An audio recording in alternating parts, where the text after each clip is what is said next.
He seemed so nice. He seemed fatherless. That's what he seemed. And he finally had enough of it, and he finally flipped out, and people died. But while the fatherless are capable of violence, they are not as capable, and this isn't a universal rule, but it is a tendency. They are less able to assert themselves. They are less able to resist authority, and the reason is because they lack the sense of self-worth that flows, so far as I can see, primarily from a father. If the father is missing, the child is going to be impaired. Doesn't happen 100% of the time. There's people who grow up in fatherless homes, and they survive and even flourish. But odds are they won't, and everyone knows it. There is no evidence to support the contention that children who grow up in motherless homes are similarly impaired. And the idea that a child being raised without a father is more easily oppressed, not only as a child, but even as an adult, is borne out in the laws of Rome, the Roman Empire, where the children of free men, in the event that the family broke up, there was a divorce or whatever, the children of free men always went with a father. The children of slaves went with a mother. They understood clearly 3,000 years ago that if you want a nation that's capable of being free, you have got to keep those kids associated with their fathers. And here we are in a society that celebrates the maternal presumption, which incidentally is a title of nobility and which is prohibited by both state and federal constitutions. Certainly by the federal constitution, from both the federal government and state governments, shouldn't be allowed to issue any titles of nobility, and that's what they do with the maternal presumption. It's subject to challenge. But lives are being ruined and destroyed every single day because the women of this country will be damned before they'll admit that they are not competent to raise children on their own. And I started this out saying the American women have become monstrous. There isn't a man in this world, who can safely marry an American woman. How can you dare? You know half of the time it's going to end up in divorce, and what's going to happen then? You're going to be ruined, fella. Half the marriages in this country end in divorce. And why do they end in divorce? Government statistics out of the 90s, I don't know what the current statistics are, but statistics in the 90s, government said 70% of all divorces were filed by women, which means the poor little innocent moms are about twice as likely to file for divorce as men. Men's groups say the number is closer to 90% filed by women.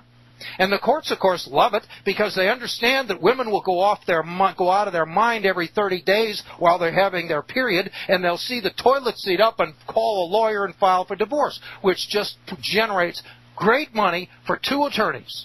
It'll ruin the family, it'll destroy the children's lives, but women aren't about to step back from it. They're not about to do what's right because everybody in the society is running around praising everybody who's got a vagina.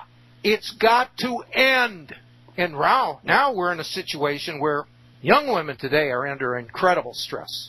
And it's a shame and it's unfortunate, but they are going to wind up paying for the excesses of their mothers and their grandmothers. We've had 2 generations of women who've been spoiled rotten. We've had 2 generations of women who have collectively murdered over 40 million children in this country. We have 2 generations of women who have collectively murdered 6 times as many people as Hitler was accused of murdering in the concentration camps during World War II. And yet we're all going to sit back and say, you little moms are just so precious and you're just so dear. Wake up! You are destroying lives around you. And it's high time that the women of this country became responsible rather than smug, conceited, and understand and delighting in the fact that they can destroy the lives around them. It's high time that it comes to an end. And I want you to understand something. I am a feminist. You understand that? This program right now is dedicated to the idea of equal rights for women. But it's also dedicated to equal responsibility. And that's something that women are not about to assume. They have been unwilling. They say, oh, the responsibilities, silly rabbit, the responsibilities are for men. Like Tricks, that cereal some of you might remember. But rights are for women and responsibilities are for men. It has to end. It's one of the ways this society is being destroyed. And women, again, they are right now about, a quarter of the children that are conceived in this society are being aborted. They're being murdered by their own mothers. Of the remaining 3, for every 4 children that are conceived, mom murders 1 out of 4. Now, we can sit back and say, well, it's only 1 out of 4. Yeah, but I'm going to tell you something. Of the remaining 3 who survived, odds are Mom gave serious consideration to murdering at least 1 or 2 of them. You understand that? Your dear little sainted Mom, she's murdering, on average, 1 out of every 4 children that she conceives. And she's probably thinking very seriously about whacking 1 or 2 more, while we sit back and celebrate how sweet the women of this country are. After 1 in 4 is murdered in the form of abortion, 3 are brought to live birth. 1 of those 3 will be born out of wedlock. Mom is so busy playing the slut that she doesn't actually care to go out and get herself married. She's so busy. You know, one of the things that just absolutely appalls me is the idea that women think they can screw like a man. And that's where this society has come. Thanks to the pill in large measure, women are out there fornicating, moving from man to man, just having a great old time. It's the sort of thing men can afford to be promiscuous because men in the end don't wind up carrying the children. Women, in theory, shouldn't be able to afford to be promiscuous. They can now that we have the pill, and a lot of them are promiscuous even without the pill. But the truth of the matter is a woman cannot screw like a man. And we have a society that is encouraging women to believe they have this equality. There's no such thing. Nothing could be further from the truth. This whole thing, this is a subject that I get off on, I suppose, about once every 2 years, and I imagine I deliver a pretty similar rant every time I do it. But something has got to be done. And it isn't going to be done simply by men yelling and screaming over a damn radio program. It's going to be done if and when the women in this country finally get to a point where they start behaving in a responsible manner and begin to recognize that they are not the beginning and end of the earth. That the world does not exist for the sole purpose of making them happy. That their happiness, which is fragile on a good day, is not sufficient cause, reason, rationale to destroy the lives of their own children.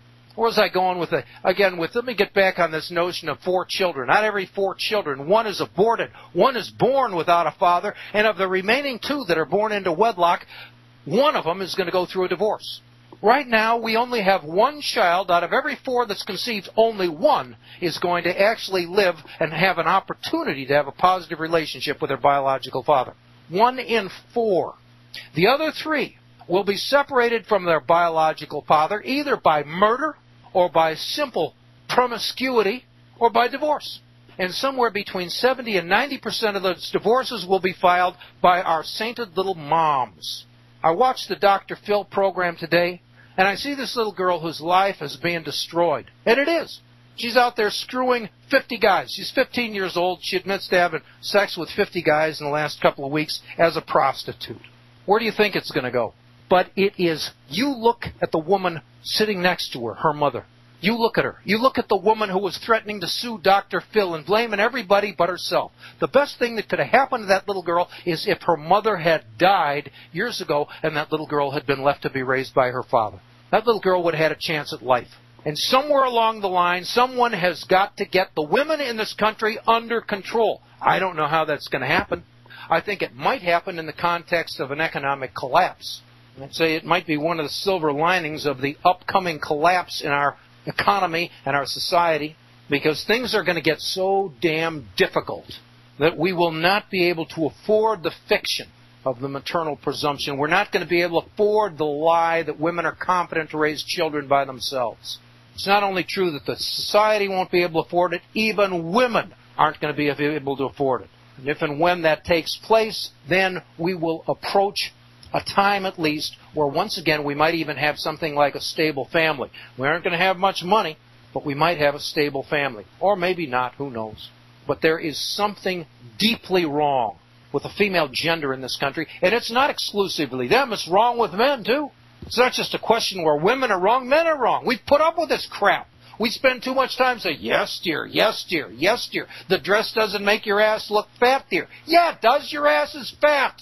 Stop asking me to lie. You are fat. You understand? It's the way God made you. Grow up. If you need to extort lies out of everybody, for God's sake, again, take the knife to your wrists and be gone.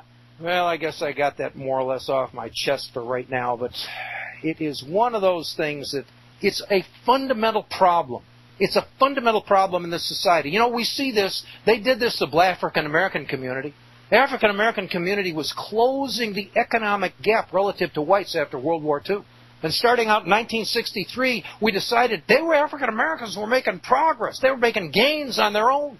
They had what was at that time a high rate of children being born out of wedlock. It was something like 10%, only 1 or 2% among whites.